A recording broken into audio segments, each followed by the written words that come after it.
Mas matalino ka, kung maaaring ikaw ay may natapos, maaaring ikaw ay galing sa trabaho na mataas ang posisyon, ay ang apply mo, hindi gaano maaaring walang natapos, walang narating. Kaya hindi pumasok sa iyo yung tinuturo. Ang parang madali sabi, yung tama pride, yung mga unteachable, mahirap turuan, o siya mismo ay paturo. Actually, wala naman sa coach yan. As a student. Diba? So kahit magsalita si Doc Ed dito, pero kung merong nananatili sa katawan mo ng pride, hindi tatalag sa iyo yung pinag-usapan. So ano kailangan mong gawin? Yung masaba? Humble down, humility, magpakumbaba. Diba? Kailangan mong magpakumbaba. Ang success ay so mahabang pintuan yan. Yan, ganyan kahaba. Pero ganito kababa. Yan. So hindi ka makakapasok dyan ng nakataas ang loob mo o nakatungkay ka. Kailangan mo yumuko. Kailangan mo dumapa. Kailangan mo sumuot. Ibig sabihin, di ba? O yung ginawa kong quote nung nakaraang taon pa ata yun, hari ka man o sanggano, yuyubo ka sa utos ng barbero. Ibig sabihin, kahit ano man ang sitwasyon mo ngayon sa buhay, kung ano man status mo ngayon sa buhay, alam mo may sabihin ng barbero, yumubo ka kasi wala kang gagawa, siya mas marunong sa'yo. Diba? So ibig sabihin, kailangan mo magpakumbaba. Ang example ng isang taong may humility, habang sa meron siyang attentive ear, active listening, GLLA. O duman tayo sa basic. Good learning and listening attitude. Marunong siyang makinig at sumunod. May mga tao kasi nakikinig lang. Still, yung kanya pa rin gusto ang nasusunod. Mahirap makapagtalo sa isang tao na ayaw patalo, pero sa tao siya talo. Bago yun lang. Nairecord di ba? Magawa pa na po.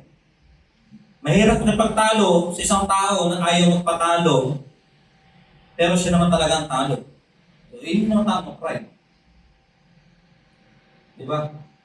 Kahit talo siya, ilalaban niya, dapat ako pa rin makinig. Ako pa rin dapat masunod, kahit mali siya. Sala yun.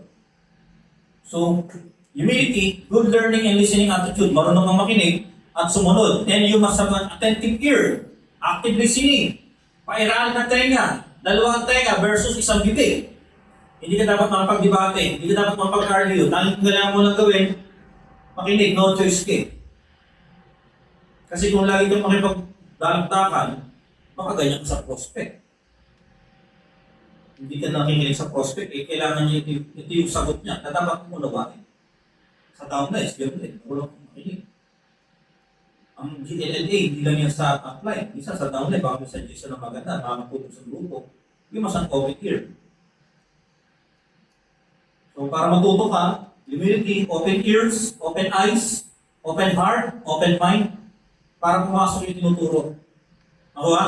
Yes. Then doubt and fear. So, lagi ng kwento kanina, ako hindi po dating may doubt na ito ba yung makinito kanina. Then may fear na paano kung walang mangyari. Kaya kailangan pa ng solusyon, taking action. So may nangyari kasi nag-take action. So ikaw ganun din, baka andito ka pa.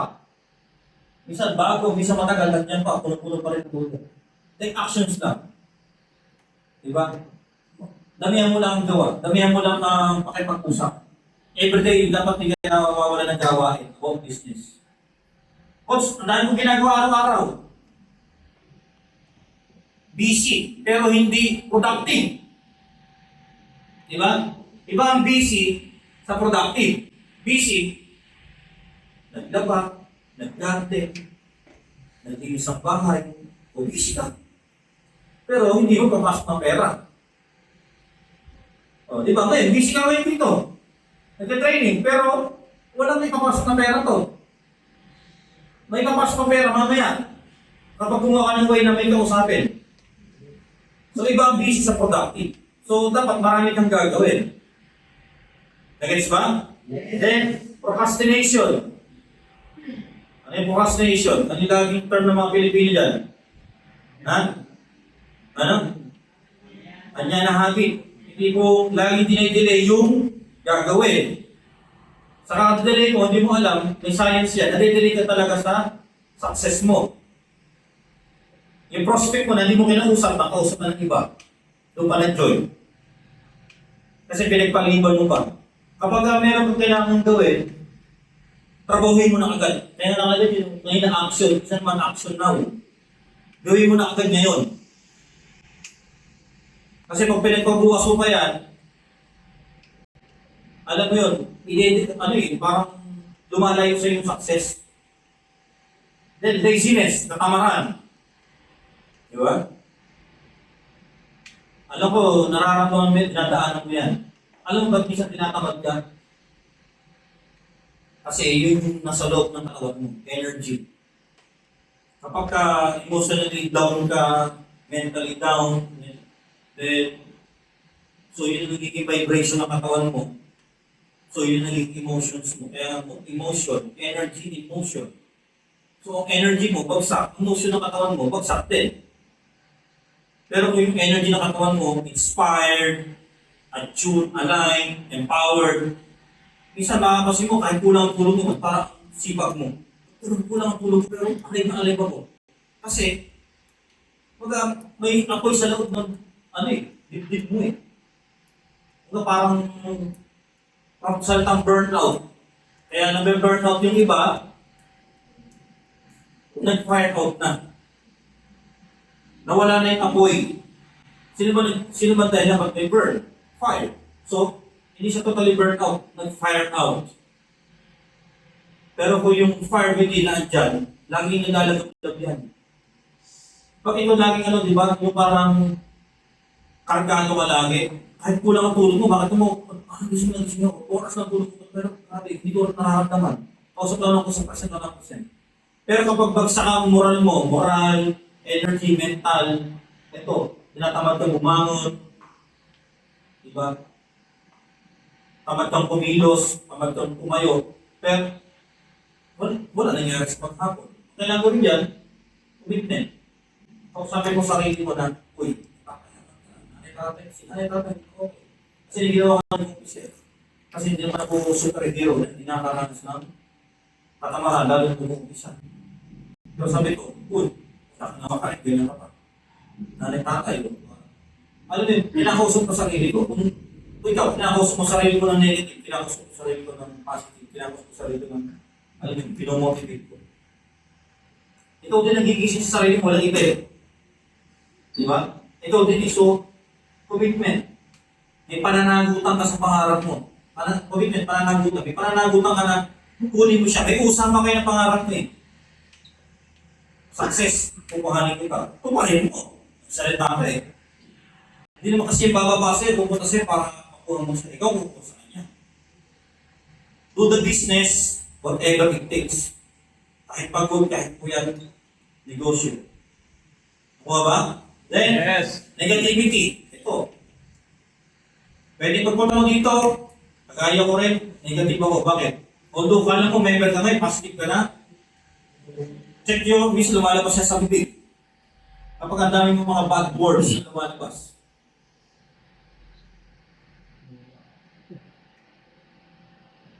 Negativity. Kasi, namuhay tayo sa bansang mahirap. Which is, ang umiikot dito, negative. Tinan mo dito kayo tumis natin, kaya ko sila din. Nanay tatay mo, nanonood ng balita, yung bata ka. Tinakalood ka rin. So, notice ka. Nagiging negative ka. Nanonood ng nanay tatay mo ng esperanza, wala sa puso. Marata, masama ang mayaman. Kaya di wala kung masama ang mayaman rin. Kaya nga sinabi, ito yayaman tayo, masasama kayo. Kayo mo sa global. Mga ano yan, pinita ang mga kaluluwa niyo sa demonyo. Kasi nakita mo sa TV, paniniwalaan mo eh. Ang taong negative, mabilis mo control. Oo. So negativity, hindi naman alam ng parents natin na negative sila eh. Hindi naman alam yun eh. So, kaya ka naging ganyan, biktima ka na tinatawag ng social conditioning. Nakita ko rin yan sa anak ko. Ang isang bata, pag lumabas yan, Walang bahid ng kasalanan yan. Pagkat inosente sa lahat ng bagay-bagay. Magiging ganun siya. Depende sa kanyang nanay-tatay, kanyang tiyuhin, kanyang kalaro, o kanyang tinikap ng paligid. Di ba? So point ko, maaaring baka ngayon, dala-dala mo yan dito, gumawa ka ng paraan na ma-practice mo ang positivity. Di ba? Maraming labahin. Uy, ang daming labahin. Ay, thank you po. Di ba dapat ang ano mo? Ay, thank you po. Ang dami po ng damit. 2 months walang labahin. Ang dami pang panty. Di ba grabe yun? Butas na yung maraming panty ng langgam. Hindi ka pa naglalaba kasi parang ka pang stock. O, di ba ganun capacity? Oo. Di ba pag marami kang labahin, ibig sabihin, marami ka ng damit, nakabili ka. Ganun lang yun. Di ba? Ang pagiging positive, depende kung paano mo, every situation is neutral. Kasi paano ka mag-react. O tinan mo yung katabi mo, at tingin sa akin, pangit na, galit na. Negative na eh. Takit naman ito. Kung hindi ko gwapo, hindi ko ito patsatsagaan. Diba? Pero yung positive. Pero tunwari lang yun. Pero yung mga negative, takit ito. Hindi mo makumuwi. Nabuha ko yung raffle ko eh. Diba? Depende nga paano ka magre-react eh. Umulan. Sabi ng reklamador, yung negative, kaya panayin lang. Sabi ng positive, o makakalibre ko lang din sa halaman. May nasuko kami sa gripo. Mainit. Sabi ng isa, kaya nang init-init. Sabi niya, chance ko na maglaba. Makakatuyo ko ng magandang mo. Isa sitwasyon, depende paano reaction.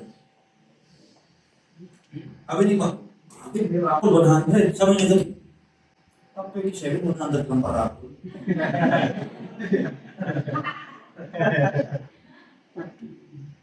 Sabi niya sa grabe, may mga water spa. Sabi niya sa water spa lang walang lunch. Depende mga paano titignan eh. Di ba? Anong next topic niya? Anong nakalagay? Anong word? Ito na. Gossiping. Ayan. Poverty. So, lumaki kasi tayo sa bansang mahirap. So ngayon, bawal dito poverty talk. Yung poverty na reaksyon. Yung mga kakay ko. yung mga Eddie wow. Kasi yung mga reaksyon sa TV na hindi pang negosyante. Kasi, Tamaan ka eh. oy, ba't yan naman? Mga ganon. Parang nanginginig ganon. Sana all. Hindi lahat ng nasa TV dapat mong gayahin. Yes. Wala naman tayo. Ito. Di ba? Poverty. Gusto, diba? Di ka mamubuhay sa abundance life. If you have a poverty, negative mindset, negative attitude. Kahit kumita ka ng malaki, still poverty, butas ang balde. Ano ibig sabihin? Kahit malakas kang gumawa ng pera, pero meron ditong poverty na hindi mo pa inaalis, butas ang balde. Ibig sabihin, ubus na ubus pa rin yan. Pero if you have abundance mindset, abundance ang tingin mo sa pera, ang sabihin sa inyo pera, mag-i-stay up sa tao mo. Oh, check mo yung mindset mo ngayon. Anong tingin mo sa pera? Ito ba, money magnet? O inaalisan ka ng pera? Ilang daang libo ngayon nakistay sa'yo ngayon? Kala mo, basta tayo gagawin ng pera dito. Ang tanong, pag nasa iyo na yung pera, mag-i-stay pa sa'yo ang pera o hindi? Kasi ilang milyon na dumaan sa akin kaya tayo investment eh. Kasi nag-stay sa akin yung pera. Pinakita ko sa pera, at sinabi ko sa pera, saan kita gagamitin? Kasi di ba meron iba dito, nakita ko sa yung global, kumita, pinang-online sabo, online casino. Di ba? Natutong mag-inom. natutong mag-drugs. Diba? Pinayaman ka ng Diyos, tapos gusto sa magagamitin yung pera. Kaya mga mo, natuyo. Hindi ka parang naubos. So, no, acceptive mo. Diba? Imposibleng wala ka nito. Imposible. Nasa bansang mahirap ka eh. Diba? Unless kung, sorry, baka may alam dito ni Ayala ha. Mga nila Hendrix eh. Salta ako ng salita dito. Alam mo, di ba? Kaya sila mayaman. Hindi dahil sa marunong sa kumuha ng pera. Kaya abundance mindset. Abundance mentality. Oh. Ang abundance, kasi akala nga ng iba, grabe si upline na to, abundance, grabe mamili. Hindi abundance yung gastador yun. Ang abundance, kung paano ka mag-isip, paano mo tingnan. Paano mo yung maliit na pera, mapapalago mo. Yun ang abundance. Hindi yung ang galit na galit sa pera. Ano may pera, ito lang yung hindi mapakalit. May siin, Lazada, TikTok. Diba? Lalit na sa bar.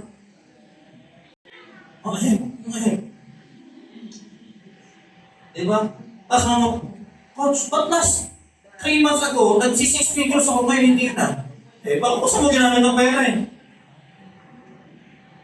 Hindi ka pala may problema. Ikaw. Binigyan ka ng chance na kumita ka ng malaki. Hindi ka muna nagtabi. Pinalago siya, pinaramdam mo sa pera. Hindi kita sa tama. Ikaw sa mo ginamit eh. Nakahig ko ka talaga. Hindi ko, abundance. Hindi ka abundance. Gastadora ka, gastador ka. Diba? Ulagsak ka lang sa pera. Ako. Yun yung damit ko. Branded. Pero marami akong product, please. Ilang yun? Masabi ko sa pera, ibibili ka lang ng mga goals ko para ma-inspire natin yung mga tao para sila na may ginawa. Diba? Ano din ka? Then next is gossiping. Chismisan. Chismis pa more. Diba? Alam mo na nangyayari sa ibang buhay ng tao, sarili mo, hindi mo na nakikita. Hindi na mo umutan na, nakita ko sa Bible yun. Huwag mo tinan ang umutan ng iba. Tinan mo sarili mong mata. Diba? Tingin ka ng tingin sa bakuro na kapitbahay, bakuro pa lang. So, wala na mabalsan. Diba? Ang kaiba na mag-ubos. Ibig sabihin, diba? Imbes na mag-usap kayo about negative ibang tao, pag-usapan nila yung pangarap. Yes. Average people, top people. Not for people, parang, ano yan, topic nila, tao. Average people, minsan, pinag-usapan nila, problema. Mayamang tao, pinag-usapan dreams. Di ba? So, sino gusto mo maging chismosa? O sumama ka sa 5 chismosa, kahanin ka. Totoo yun. Sumama ka sa 5 chismosa. Parang ganito lang yan. Sabi ko kay Kuya Jong, sa trabaho, Kuya Jong, ba't mo hinawala yung asawa mo? Yung misis mo. Nagdadrugs eh. Paano napatunayan? Eh, nakatapay sa bahay, nakatranggapig eh. Ano yun, nagkukwentuhan? Matik yan, sumama ka sa atin eh. Alam mo yung bahay na yun, bukod ng mga nagdadrugs. Tapos makakita mo yung mga nakita ko yung asawa ko doon. Kasama yung mga adik, ano gagawin doon? Dadyan Elboy. Dadyan Stone. Tama eh. Nakuha ba? Make sense? Oh. Kaya kung gusto mo maging mayaman, sumama ka sa mga payaman. Gets? Comfort zone. O, dapat ilagay mo sarili mo sa danger zone. Comfort zone, maalwan dyan, saya dyan, pero natin gross dirt. Ang comfort zone, may mga nagsasabi sa akin, Prof, si ganito, kumita na ng malaki, ako comfort na. Siguro, kumataw siguro dati ng todo, sagad eh. Saka, sino naman kumikita ng 300,000, comfort talaga. Ang masama, hindi pa kumikita, comfort na. Na-comfort sa suporta ng upline. Hindi kumikita at hindi matiis. Hindi siya apply, siya helping business. Ito ko din kasi, na-abuse yung salitang net marketing is a helping business. This is a helping business. Papakainin ako niyan. No, in-abuse it. Yes, helping business. Turuan ka, is help. Pagtulong yun. Coach, may problema sa bahay. Kapalit ko ng nabukis ko. Tulungan mo ko, helping business to. Ha? Coach, yung kapitbahay namin, inunahan ako, hindi mo ginagawa, ay kailangan mo ng panggal ko. Eh, sabi mo ako, helping business to. Sana, boy? Di ba, masyadong in-abuse yung sa helping business. So, bakit ako-comfort na sa onliner? May sumusuporta. Di ba? May sumusuporta na pwedeng tumulong sa kanya. Ngayon po, wala nang tumutulong sa kanya, eh bakit sustain siya? Eh baka ginawa yung Jowa technology. Di ba? Jowa technology ba? Pag mag-Jowa, nang walang usapang Western Union, Cebuana, walang ganyan. Ha? Yung mga padulas na likas, mga gano'n. Bebe. Wala na akong pang-chat, wala na pang-load. Eh, hindi ko ma-cash out. Gawin mo ng 5,000. Tapos, hindi namin alam na mag-jowa ba. Nalaman namin, nag-pray na, nakakasingilan ng utang. Nung kayo, hindi nyo pinapaalam, kasi nila, damay kami. How dare you, my friend? So ngayon, ito. Kapag pili mo, hindi ka gumagaling, hindi ka nag-go-grow, sa opportunity. So kailangan, ilagay mo sarili mo sa danger zone. Halimbawa, magkakasama kayo ngayon sa hub. Halimbawa, 5 kayo magkakasama sa hub. Tapos parang pili mo, hindi lumalaki yung income mo. Tapos pili mo, parang hindi ka nag-go-grow. Pag-solo ka. Ilagay mo sarili mo sa danger zone. Ewan ko lang, hindi tumabas ang galing mo. Nung time na pinagkala ako isa ako sa bahay niya, o lingkod, tapos na kontrata. Alis ka na rito sa bahay ko. Balis ko. Yung pala si Captain Roy, nagmamadyan. May sabi sa akin, uy, nasi Daddy Jet. Daddy, tuwan-tuwa ako sa'yo si Captain Roy. Bakit po? Ang kala niya, nung pinalis sa bahay, mayayanig ka. Lalo ka daw lumakas. Ito pala yung tipunta akong pag pinabayaan, bumabangis ko lang.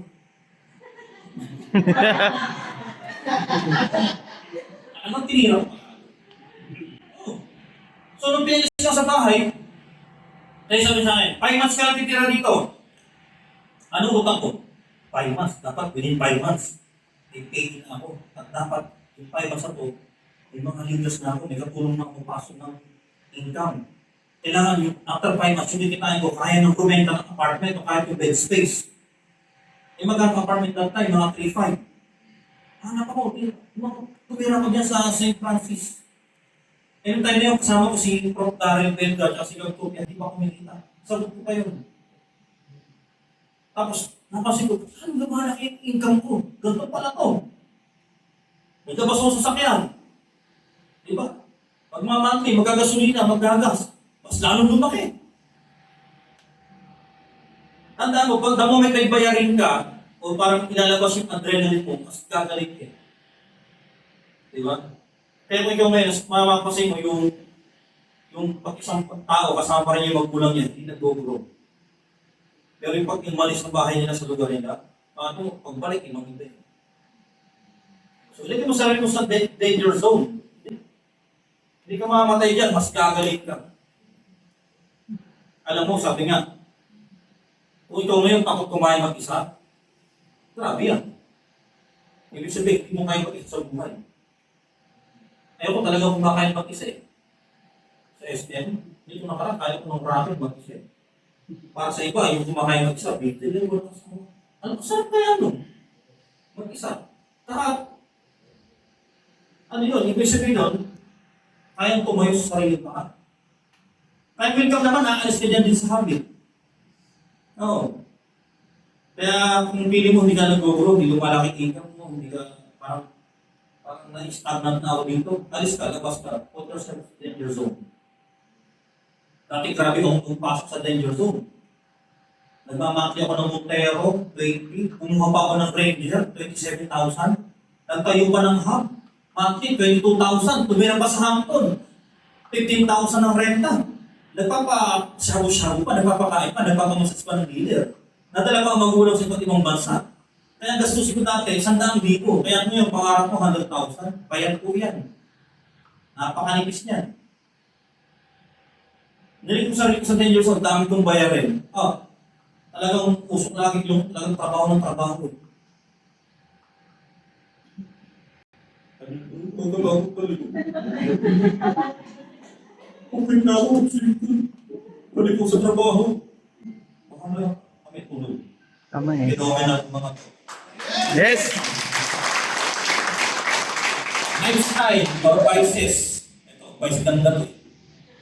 Lifestyle or vices. So ito na, nung kumikita na, nung hindi pa kumikita, okay lang, sakto lang lifestyle. Walang bisyo. Nung kumita, nagka-bisyo. Itinaas agad ang lifestyle. Lahat tayo may lifestyle. Lifestyle ko, 2 kape maghapon. Pero ginabol ko, 1 kape na lang. Ang lifestyle ko, dati, 3 times hindi ko makain. Ngayon, takalian na lang. Yan ang lifestyle. Ikaw, ano yung lifestyle mo? Ngayon, ang iba, itinataas ko yung lifestyle. Dati naman, black coffee lang nung kumita. Lagi na nasa Starbucks, Olivares, coffee na. Dati naman, nung hindi pa kumikita, walang bisyo, biglang yosi-yosi na. Kumita. Pangin dyan, bake tayo, bake. Ha? Ano ba? Nung kumikita, walang bisyo, di ba? Biglang weekly, nag-iinom sa hap.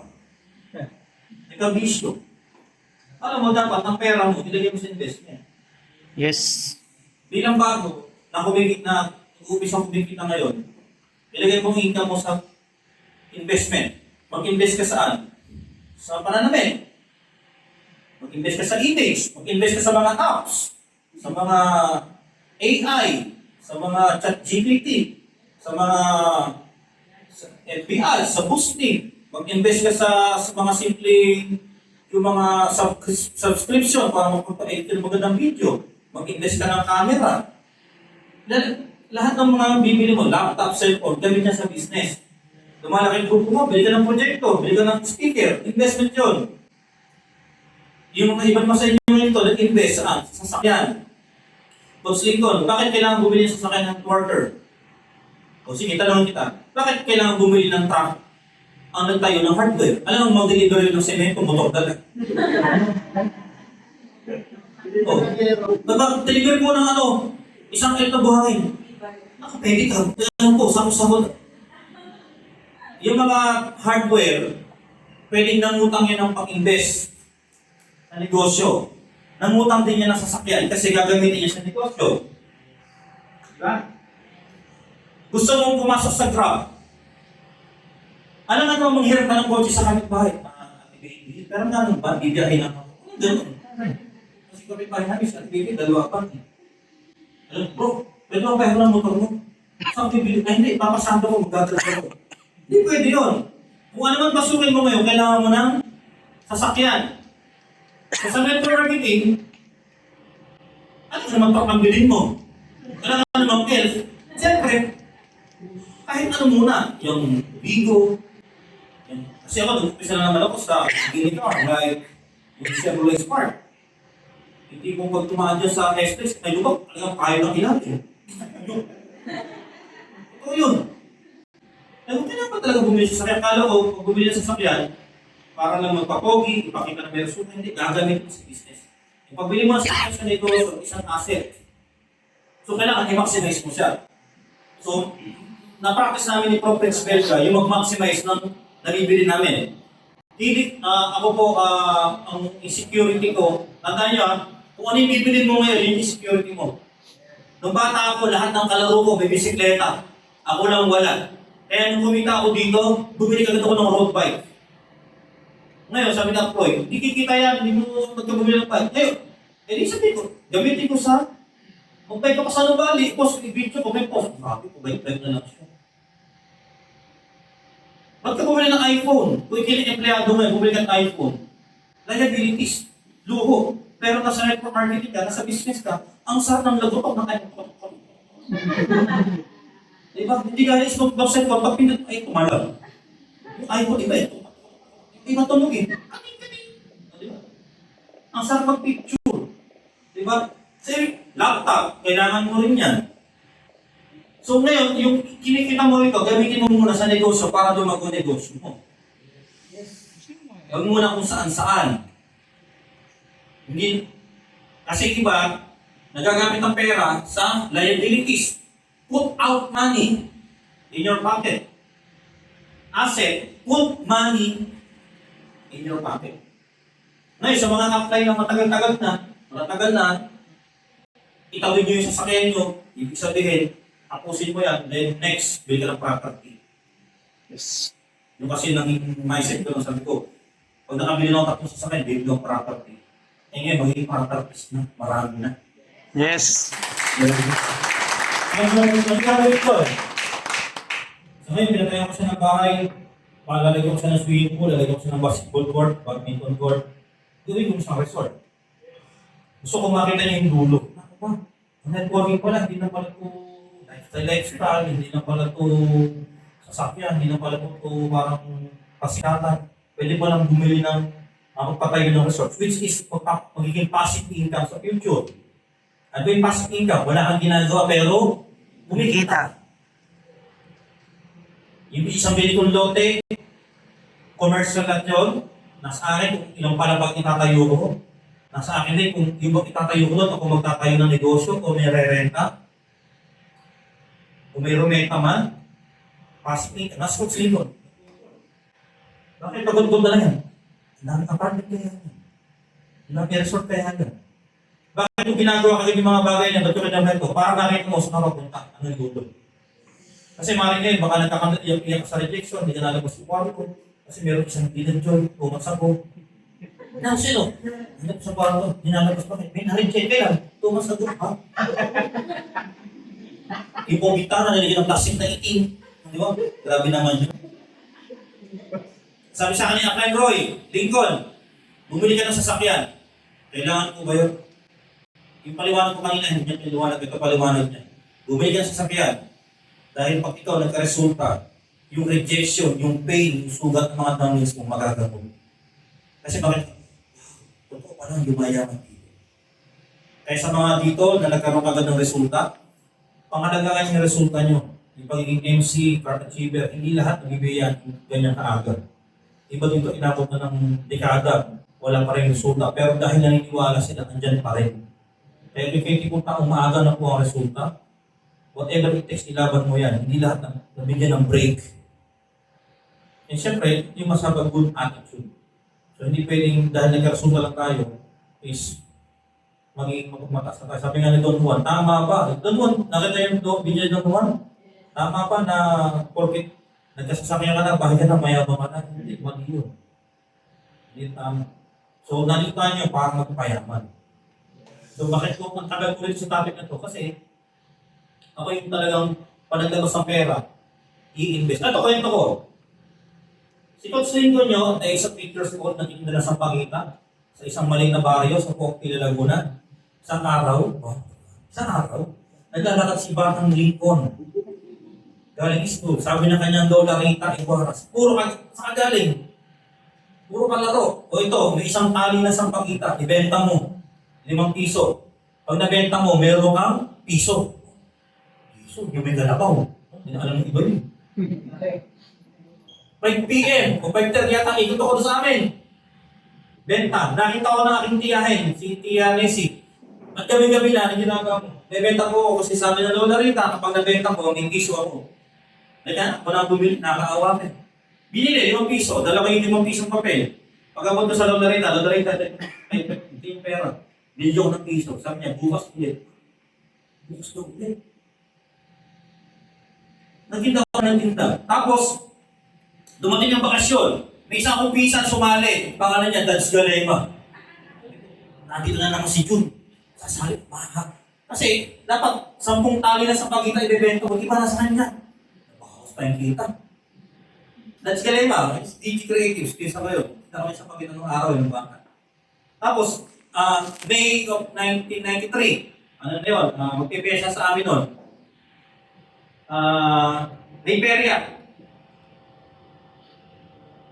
Pagdating nung gabi, sabi ng nanay ko, brown out yun, tapos makulat ka. Nasaan yung pera mo? Yung kita mo sa pagkita. So, nandyan lang po sa ibabaw ng aparador. Patingin niya. Ako, kinakabahan. Ayun, bakit? Kasi yung pera ko, yung 70 pesos, ibigay ko ng laruan. Ng posas, ng tsapa, ng batuta, ng radyo. Yung pang pulis-pulisan. Kaya nito, ano to? Magkano bili mo rito? 70. Naloko ka. Paano nangyari yun? Kasi ganito yun. Punta sa perya. Siyempre, dalawa dito, sa baka yan, ito yung pera eh. Di ba? Ito, magkano yung laruan nyo? Ayun, yung pulis-pulis. Sabi ng titero, magkano pera mo? 70. Sakto, 70. Yung pala, na-explain na ako nung... Hindi ako tawag pag uwi ng bahay, ayun, napagalitan ako nung gabi. And, ang nagtitanim sa utak ko sa ito, yung pinagpapaguro ng pera, gamitin sa tama. Huwag kang bili ng kung ano-ano. Alam mo yung May, tag-ulan, tapos schedule ng brand sa ito, ang nakikita mo lang dilim pero nakirinig mo yung boses, talagang tumanin. Bumaong talaga. Kaya, edi, pagka-fiesta, tinda ulit ako, may nakita akong naligda ng maha. Yung maha, hindi lang, tapos may gatik. Eh, gusto ko yun, paborito ko yun. Ano mo, hindi ako bumili, hindi ako kumain. Nay, may maha kanina. Kumain, hindi ko. Bakit? Sabi niya, huwag ko gagawin. Magputok ka na, kumain ka. Doon mo na gamitin kung saan-saan. So, nagtuloy-tuloy sa pagkita din. 1993, namatay ang lolo ko. So, nawala na yung sa pagkita. Pero tuloy ko yung kulit na ng tambo. Kumukuha kami ng tambo sa Infanta Quezon, nilalako dun sa amin. Tambo sa Yote Talong. Hanggang sa, kumukuha, pag napunta ang nanay ko sa Infanta, kapabili ko ng parang 5 pesos na chocolate, nagbibento ko ng 10 piso. Nakakaipon ako ng pera, kaya pagpasok sa school, sikat ako kasi kanila, ang chinelas, Rambo, aking Islander. Wow, diba? Tapos pag naulan, bit-bit yun. Diba? Mabas na eh. Yung pinagpagurang ko eh. Natinda ko sa arawan eh. Isa kanila, bigyan na nila, kahit naulan, ginagamit. Eh, si Ana dito, buhat-buhat yung chinelas. Pinagpagurang ko to. So, ganun na ako. Kaya nung nagtrabaho ako, nung na-regular ako sa trabaho 2007, na-disiplina ako na monthly, magtabi ako ng pera. Kaya after 1 year, nakabili ako ng motor sa trabaho. Yung motor ko ngayon, kung nila sa pag-nitro ka. Si Hot Spy. And 1998, wala akong tanda pa ni Prof. Bobby, meron isang pumunta na ahente ng bangko doon sa school namin, sa San Antonio de Padua Rural Bank. Tuwing Monday, binibigyan ako namin ng 20. Ihulog ko daw doon. Gusto kong mahanap yung passbook na yun. Gusto ko ipakita sa inyo na noong paman ako, at the age of 14, masinop na sa pera. Kaya ako, hindi magpuro sa mga bagay-bagay. Ang goal ko dyan, yung pera gamitin ko sa mas pangmatagalan malaki. Alam niyo ba ako nakabili ng iPhone? Lahat sila naka-iPhone na, nakakahiya na, Apple, hindi. Nakakahiya na. Kung nagpipicturan, naka-iPhone, Apple na, naka-Samsung. Hindi ako, kailangan bumili kasi for the business. So, maayos ako humawak ng pera. Gusto ko kayo ganun din. Pag kumikita, ganun po sa tamang pera para lumago yung mga mo. Then, next is yung complaint. Ayan, mga reklamador, walang yung mga reklamador. Ang reklamador, di ba, walang appreciation. Kahit anong gawin mong maganda sa isang tao, kung reklamador yan, meron i-reklamo. Bigyan mo yan isang kilong bigas, masama pa loob yan, hindi mo lagyan mo dalawang. Hindi mo lagyan yung ulam. Mag-training ngayon si Prof. Lincoln, yung iba, grabe, training.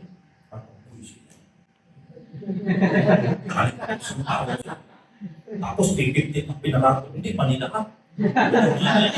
Reklamador eh. Diba? Ang reklamador, kahit anong ibigay mo dyan, kahit nabay mo tulong, meron na kasabi. So, know thyself. Know thyself. Check mo sarili mo ngayon. Complainers ka ba o more on gratitude ka? More on salamat.